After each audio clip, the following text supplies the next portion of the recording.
Bonjour à tous. Alors je voulais partager avec vous une pensée, enfin une phrase d'ailleurs qui m'est venue en préparant le dernier Kainos. Alors je vous cite cette phrase parce que je pense qu'elle peut nous éclairer sur deux sujets en particulier. Bon, je vous l'ai dit, l'homme s'est caché de Dieu à cause du péché, mais Dieu s'est révélé caché dans l'homme à cause de la justice.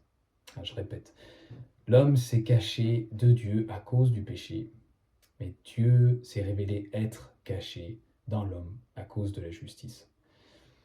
Je ferai un zoom un peu sur la première partie. L'homme s'est caché de Dieu à cause du péché. Je ne focaliserai pas sur l'aspect moral du péché, sur tu dois faire ça, tu dois pas faire ça, sur l'erreur qu'on commet en ne faisant pas ce qui semble être juste. Mais je voudrais plutôt focaliser sur ce qui est réellement ce qui génère réellement ce péché et pourquoi l'homme s'est caché à cause du péché. J'aime bien ce que saint Augustin dira que le péché n'est rien, n'a aucune substance. Et je comprends ce qu'il veut dire. Le péché n'est rien sans notre choix. Sans notre choix d'accepter l'erreur, sans notre choix d'accepter ce qui n'est pas la vie, ce qui n'est pas Christ finalement, ce qui n'est pas Dieu dans sa personne, son jaillissement et sa vie. Il s'agit du péché. Donc ce qui est autre que Dieu, c'est-à-dire la réalité, Dieu qui est vérité, aletheia, qui est la réalité, qui est la substance même de ce qui est vrai, de ce qui est réel, eh bien nous choisissons ce qui est virtuel, ce qui n'a pas de substance en soi.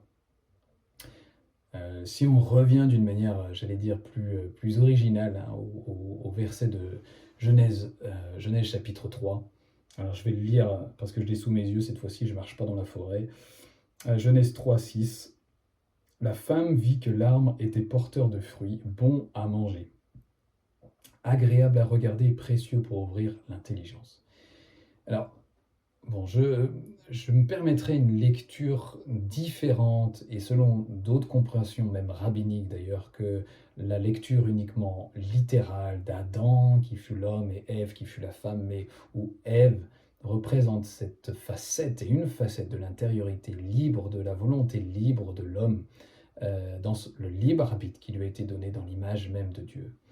Euh, Ève, donc cette partie de l'être humain induit par ce serpent, l'animal le plus rusé, serait tellement intéressant aussi cette étude plus étymologique sur le mot rusé par rapport à l'intelligence même de l'homme, mais bref, c'est un autre sujet.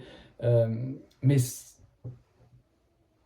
Ève, qui représente cette facette de l'homme, de l'être humain, qui, à travers cette certaine volonté et intelligence, va être attiré, va être happé, presque irrésistiblement, j'allais dire, euh, devant ou depuis l'arbre de la connaissance du bien et du mal. Et son fruit, littéralement, était, comme c'est écrit, agréable à regarder. Littéralement, un peu plus, était plaisant ou faisait plaisir à l'œil. Et ce qui est, je pense, très très intéressant, c'est que œil en hébreu est écrit Enaïm. Enaïm, littéralement, c'est la source ou la fontaine. Et là, je crois qu'on tient une clé pour mieux définir pourquoi le péché, pourquoi l'homme se cache de Dieu à cause du péché. Dans ce texte-là, on voit que l'homme se cache de Dieu parce que à travers cette facette de l'être humain que là on appelle Ève dans le texte, il change de source. Il change de source et qu'à travers l'œil, à travers l'extériorité, il pense que cette extériorité, que l'arbre de la connaissance du bien et du mal, ce fruit à l'extérieur, va enfin le combler, va enfin le satisfaire, va enfin le remplir, va enfin lui amener la connaissance qu'il n'aurait pas déjà. Ou même, je dirais, cette identité divine qu'il n'aurait pas déjà. Et c'est là tout le sens et le principe même de l'erreur. C'est de penser que ce qui est à l'extérieur, ce qui est à l'extérieur, et où Dieu lui-même dira qu'il n'est pas au milieu du jardin, cet arbre. L'arbre qui était au milieu du jardin était l'arbre de vie. Était l'arbre de vie. Cet arbre de vie qui était au milieu du jardin, qui était au centre de l'homme, était la source même de qui il est, du jaillissement même de sa complétude, de sa satisfaction, de son identité divine.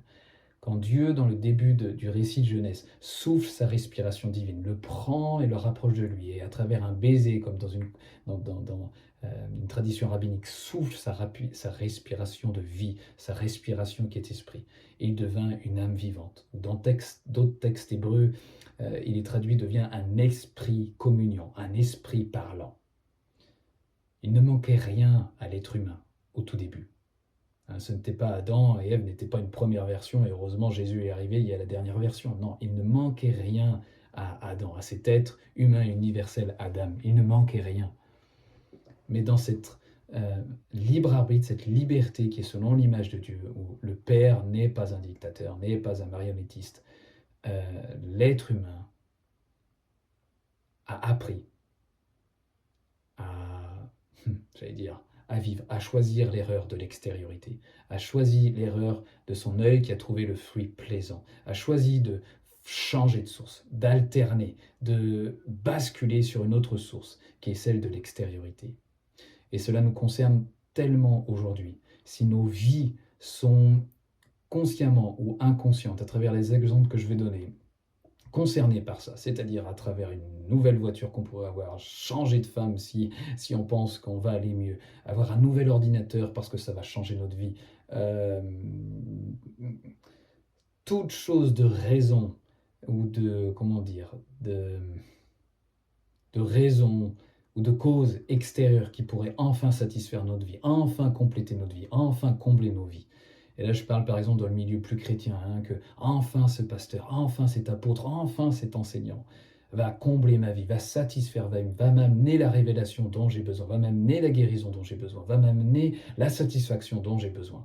Ou même, si l'image de Dieu que nous avons est extérieure, ce Dieu extérieur va enfin faire pleuvoir sa pluie de bénédiction sur moi, va enfin m'accorder sa faveur sur moi, va enfin avoir le toucher de son esprit sur moi, qui vient de je ne sais où, de quelle dimension qu'on appellerait les cieux. Bon, je grossis les choses, mais vous comprenez, je pense, cette espèce de paradigme, ce principe, ce fonctionnement où inconsciemment, consciemment, nous attendons les choses de l'extérieur pour nous compléter, pour nous transcender, pour nous remplir. Là est toute la source de l'erreur. Là engendre le péché, parce que nous posons des attentes sur ces choses-là, parce que nous approchons toutes choses selon la loi, selon l'art de la connaissance du bien et du mal, de discerner si ça c'est mal, si ça c'est bien, de discerner si ça va me remplir ou si ça va pas me remplir. Est-ce que ça je vais y trouver satisfaction ou je vais pas y trouver satisfaction? Même dans les relations humaines. Là c'est bien, ça va me satisfaire. Donc encore une fois, depuis l'extérieur, j'attends que cela me satisfasse. Cela me comble. Et c'est tout le principe de l'erreur pour l'être humain. Donc le récit de Genèse n'est pas du tout un récit antique pour je ne sais quel premier Adam ou être humain original. C'est aujourd'hui pour nous, c'est tellement vrai.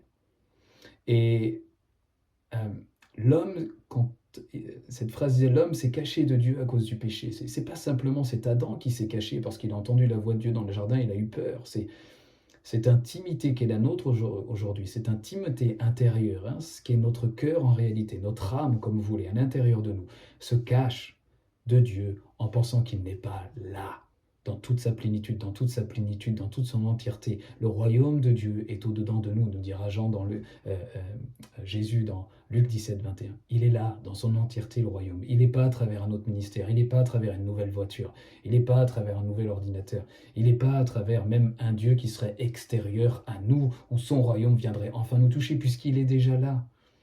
Puisqu'il est déjà là.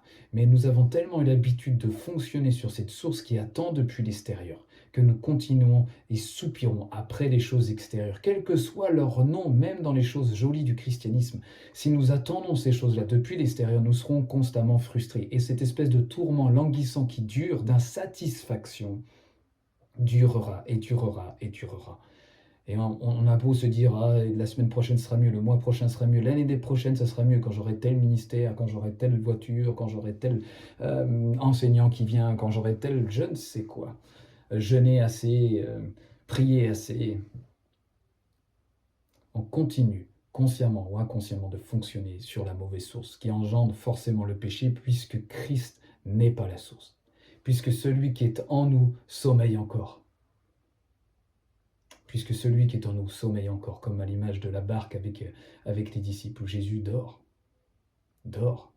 sous la tempête que nous pouvons vivre, il dort, non pas par indifférence, mais parce que nous n'avons pas encore éveillé notre intériorité, notre cœur là, au royaume des cieux qui est au-dedans de nous.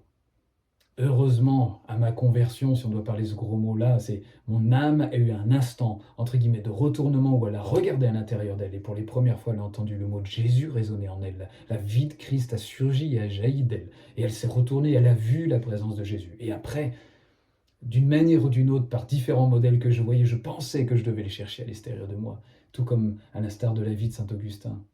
Je cherchais à l'extérieur de moi, je cherchais en dehors de moi, alors que beauté si ancienne et si nouvelle, tu étais là en moi. Alors, je ne cite pas parfaitement saint Augustin, mais c'était le sens de ce qu'il voulait dire. Et combien de fois on fait ça, que nous embrassions nos religions ou pas d'ailleurs, au lieu de chercher ce qui est en nous, la présence même de Dieu, la source jaillissante et vivante qu'il est en nous, le fleuve qui est en nous, la présence apaisante, joyeuse, constante, renouvelante, inspirante, qui est en nous, qui est là, qui est le Christ, qui est l'espérance de gloire en nous, nous le laissons de côté. Nous le cherchons ailleurs. Et parfois, par pure grâce, il jaillit, j'allais dire, en dépit même de ce que nous pensons savoir où il est. Et pourtant, il est là et il attend qu'une chose, c'est qu'on vienne engager, qu'on vienne poser nos regards, que notre âme prenne le temps de se retourner et la trouve le merveilleux Christ en elle, la vie même de Dieu en elle, que si elle prend le temps un peu d'accueillir et de ne pas venir avec ses lumières, comme une petite méditation que j'avais écrite, c'est si on vient avec nos lumières, on ne verra pas dans l'obscurité celle de Dieu. Pourquoi? Parce que si on vient avec nos connaissances positives ou négatives concernant Dieu, si nous venons avec ce que nous pensons savoir de lui, il y a de grandes chances que cela soit un obstacle dans l'expérience de l'intériorité, dans l'expérience de le Christ vivant en nous, dans l'expérience de l'arbre de vie qui est au centre du jardin en nous. Et donc nous continuons à mener notre vie avec l'arbre de la connaissance du bien et du mal, ce qui est bien, ce qui est mal, ce qui est juste, ce qui est injuste. Et nous pensons que notre discernement est juste, alors qu'on se plante. Et tout simplement, on se plante parce que nous n'avons pas été façonnés et inspirés pour vivre de cette manière-là. Nous avons été façonnés et inspirés pour vivre selon cette respiration, selon ce souffle divin qui est en nous et qui jaillit du tréfonds de notre être quand on prend le temps d'engager cette présence, quand on prend le temps, j'allais presque dire, de découvrir cette présence, de cheminer en soi. C'est pas un slogan d'une autre spiritualité étrangère à ce qui est écrit dans la Bible. Je pense qu'à travers en particulier Patrick Fontaine ou peut-être d'autres, même tout simplement la traduction Chouraki, dans le Cantique des Cantiques, là je ne l'ai pas devant moi, j'aurais dû le prendre, je crois, il me semble que c'est un cantique, je ne pense pas que ce soit le 8, mais où, quand il parle à la bien-aimée, de se lever, littéralement Chouraki décidera de traduire « Lève-toi et va vers toi, va vers toi, va vers toi ». Et on ne sait pas le faire. On a tellement eu l'habitude de fonctionner sur cette source qui attend de l'extériorité de nous combler, de nous remplir, de nous guérir, de nous faire le bien et enfin apaiser un peu cette espèce de tourment languissant de savoir spontanément qu'on ne vit pas encore simplement les promesses que Jésus nous avait données de vivre. Tout simplement parce que les eaux jaillissent pas de nous. Parce que lorsque Jésus nous promet que de votre sein, de votre couillia, des eaux jailliront de votre sein, on sait que ce n'est pas la réalité. On le sait secrètement, on ne le dit pas aux autres, on continue à faire des blabas et à se montrer sur l'estrade pour ceux qui sont engagés, mais en fait, intérieurement, on sait que ce n'est pas là. Et ça nous tourmente, ça nous fait du mal. Alors que Jésus ne veut pas nous tourmenter à travers des belles promesses, mais que notre âme se retourne vers elle-même et qu'elle comprenne qu'elle est complète. Parce que Christ est là et qu'il est vivant. Colossiens 1, 27, où Paul annonçait dans les nations, Christ en nous, l'espérance de la gloire. Galates 3, il a plu au Père. C'est beau d'ailleurs, dans Kainos, j'avais détaillé un peu plus ce verset, mais parce qu'il a plu à mon Père, qui m'a identifié hors du sein de ma mère, littéralement hors du ventre de ma mère, et m'a révélé, m'a dévoilé à l'intérieur son Fils, afin que je l'annonce, non pas parmi les nations, mais dans les nations, dans les gentils. Regardez, voici, le Christ est en vous. Non pas comme une nouveauté bisounours, tout est gentil, tout est bien, mais Prenez le temps de connaître celui qui vous habite. Prenons le temps de connaître celui qui nous habite. Parce que sinon, nous continuerons de fonctionner sur cette source où nous attendons des choses extérieures. Que nous embrassions une religion ou pas, ça ne change rien à ce principe.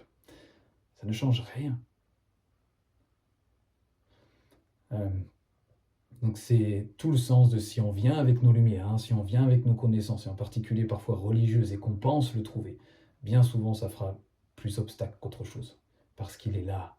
Et parce que c'est dans l'obscurité au départ de notre intériorité, de notre intimité la plus personnelle, lorsqu'on ferme les yeux et qu'on décide de tourner notre attention vers ce qui nous habite, qu'au début, nous traversons ce qu'on peut nommer l'obscurité, c'est-à-dire avoir l'impression de perdre tous nos repères, d'être pris que ce soit à travers nos pensées, mais à travers nos émotions, à travers ce qu'on a vécu, des traumas qui remontent, ce genre de choses. Et puis, dans cette traversée, juste dans la confiance, dans la petite confiance que nous avons, dans cette traversée, dans ce repos, que ça ne dépend pas de mes efforts, ça ne dépend pas de mon ascèse, ça ne dépend pas du temps que je vais prendre non plus. Ça dépend juste de ce que je lui accorde à des moments, de fermer les yeux et d'aller vers moi. Lève-toi et va vers toi, qui dit à sa bien-aimée, ou je vais vers moi. Nous allons vers nous-mêmes. Et puis nous attendons. Et nous laissons la grâce nous ouvrir les yeux au fur et à mesure. Nous laissons la grâce creuser ce puits artésien de la Samaritaine où, à un moment ou un autre, l'eau finit par jaillir. La source finit par jaillir. Le Christ finit par se dévoiler. On peut continuer à faire semblant que le Christ s'est dévoilé à nous. Mais tant que la source ne jaillit pas dans notre intériorité, dans notre secret de notre vie, alors on ne le connaît que très peu. Voilà. Je répète cette phrase parce que je pense qu'au fur et à mesure de la méditer, et encore j'ai pas tout dit sur un peu les fruits de cette méditation, mais l'homme s'est caché de Dieu à cause du péché. Est-ce qu'on se cache de lui consciemment? Parce que oui, en se disant je sais, je me cache de lui. Parce que j'attends des choses extérieures à moi qui viennent enfin me satisfaire. Ou alors inconsciemment, non, non, je ne me cache pas de Dieu, mais je continue à espérer toujours que tel enseignant, tel apôtre, tel prophète, telle apparition de Dieu qui vient de je ne sais où, telle manifestation de l'Esprit qui vient de je ne sais où va enfin changer ma vie. Ou tel positionnement dans le ministère ou dans le service. On se cache de Dieu. On se cache de Dieu parce que notre âme n'a pas appris à se retourner, notre âme n'a pas appris à voir en elle-même, n'a pas appris à voir quel est le trésor qu'elle recèle, elle n'a pas appris à voir quel est l'arche de l'alliance qui n'habite le sanctuaire. Elle le confesse, elle en parle même, mais elle ne le connaît pas, elle n'a pas l'expérience de cette arche de l'alliance. Et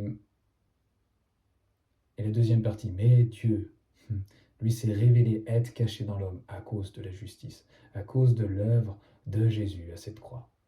C'est pas simplement une croix pour avoir un joli souvenir religieux, mais cette croix parce que il nous a crucifiés avec lui, il nous a inclus d'une manière mystérieuse, ce logos, la parole vivante par lequel toute chose a été faite et par lequel toute chose subsiste, a été inclus avec lui dans cette croix afin de mourir à toute cette enveloppe naturelle ou spirituelle qui l'empêchait enfin de voir de nouveau la source qui l'habite, la source vivifiante, jaillissante, renouvelante, transcendante, inspirante, transformatrice, la source qui est déjà la complétude, qui est déjà la plénitude en l'homme. Et bien, ce qui a été inclus à cette croix, c'est de tuer, de détruire, de mettre à mort tout ce qui voudrait être atteignable par l'homme à travers l'ascèse ou les exercices religieux à la croix, juste dans le repos de ce qui a été accompli, dans le Christ, dans notre inclusion avec lui, et de prendre le temps de se reposer et d'aller vers nous-mêmes, de fermer les yeux. Et dès qu'on sent qu'il y a un effort ou que ça devient un peu tendu, alors on arrête, on ouvre les yeux, on passe à autre chose, et puis on y revient un moment, et puis on reste dans le repos, et puis la grâce fera effet, la grâce agit en nous. La foi est agissante par l'amour. Tout ce qu'on fait qui n'est pas muet par l'amour, même si c'est une attente de 5 secondes, 10 secondes, 20 secondes, 1 minute, 5 minutes, 10 minutes, 15 minutes, 20 minutes, 30 minutes, 1 heure, 2 heures, si ce n'est pas muet par l'amour, juste par ce désir patient et reposant d'être avec lui en nous. C'est de la paille, ça vaut rien du tout. Ça vaut rien du tout. Euh, voilà, j'espère que j'ai un peu fait le tour, mais dans la résurrection de Christ, d'être inclus dans sa résurrection, dans son ascension, c'est tous les trésors du royaume des cieux, hein, de cette assise avec le Christ qui est en nous. Colossiens 3.3, hein, car vous êtes morts et votre vie est cachée avec Christ en Dieu. C'est déjà cet entier royaume, c'est l'entièreté de ce royaume incroyable, le royaume du Fils bien-aimé est là, en nous, en nous. Et si on ne fait pas le pas d'aller vers nous-mêmes pour apprendre à le connaître en réalité, en vérité, hein, Dieu qui cherche des adorateurs en esprit et en vérité, dans le souffle et aletheia, dans la vigilance, dans euh, la sortie de cette léthargie, de ce manque d'éveil et de conscience de ce qui se trouve en nous. Et au fur et à mesure, le Christ se révèle et jaillit, et notre conscience est changée. C'est comme si, de nouveau, on avait alterné, changé de source. Et Christ devient réellement la source. Ça ne veut pas dire qu'on devient parfait, ça ne veut pas dire que tout est facile, ça ne veut pas dire qu'on fait encore tout ce qu'il faut, mais par contre, nous savons par expérience que les exercices de piété sont inutiles, que tous les efforts qu'on peut faire par nos mots sont strictement inutiles pour goûter la conscience de Christ, pour goûter juste la pensée de Christ qui infuse ce que nous voyons, ce que nous pensons, ce que nous disons.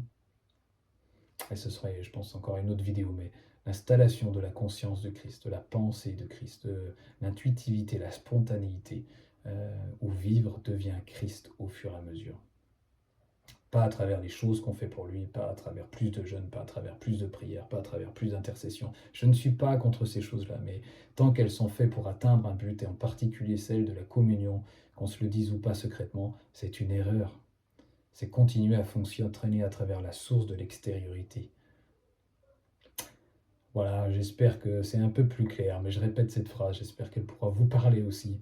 Euh, L'homme s'est caché de Dieu à cause du péché. Et Dieu s'est révélé être caché dans l'homme à cause de la justice. Voilà, j'espère que ça pourra vous parler et puis j'espère nous éclairer un peu sur notre fonctionnement aujourd'hui et rentrer encore plus dans ce royaume de Dieu au-dedans de nous. Allez, je vous dis à bientôt.